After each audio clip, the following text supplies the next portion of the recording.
GM reported third quarter net income of $1.5 billion. On the news, the stock price rose nearly 10% to $25.50 a share.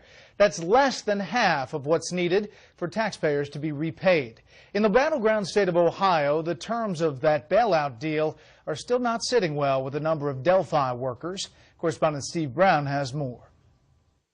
I bet on American workers. I bet on American manufacturing. That's how President Obama describes the U.S. auto bailout on the campaign trail. In 2009, teetering GM got billions, but the deal would not work without labor peace, and the United Auto Workers wanted Delphi members taken care of. Delphi was and is GM's top part supplier.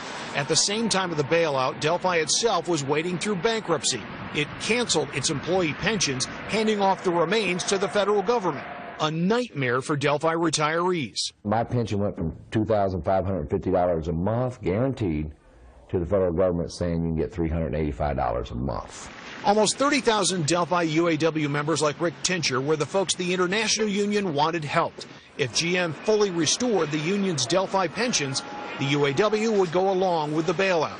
GM agreed. When you first hear that the union pensions are being topped off, you would think that, yes, everybody would be treated fairly and equally, but that was not the case. Tom Rose and some 20,000 salaried Delphi retirees got no pension bailout. Many suspect they know why.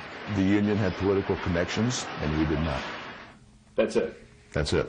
Rose charges it was a simple political calculation, a Democratic president and his administration taking care of a Democratic ally, organized labor. I do believe in the value of this company. And Stephen Rattner says charges of political fixing in the bailout are wrong. Rattner headed the president's auto task force overseeing the GM and Chrysler bailouts. He tells Fox News, "We had lots of conversations about whether to require GM to top off all of the pensions. It was not easy to decide where to draw the line."